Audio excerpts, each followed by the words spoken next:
যদি রাসূলুল্লাহ থাকতেন, মন খারাপ আঁচ করতে পেরে কোনো এক মজলিসের শেষে আমাকে ইশারা দিয়ে ডাকতেন। আমি দৌড়ে গিয়ে অবুঝ শিশুর মতো উবু হয়ে একদম কাছাকাছি গিয়ে বসতাম। তিনি হৃদয় জুড়ানো মুচকি হাসির সাথে আমাকে জিজ্ঞেস করতেন, মন খারাপ? কি হয়েছে বলো।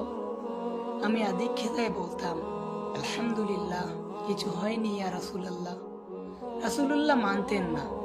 কাঁধে হাত রেখে মাথাটা কাছাকাছি এনে ফিস ফিস করে আদর মেখে বলতেন, কি হয়েছে বলবে না আমাকে?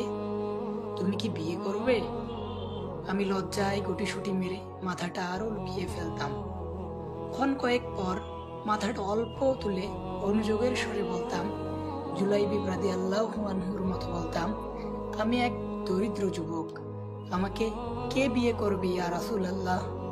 আল্লাহর রাসূল একদম নির্বার কণ্ঠে বলতেন, মদিনার অমুক কন্যার সাথে আমি রাসূল তোমার বিয়ে দিলাম।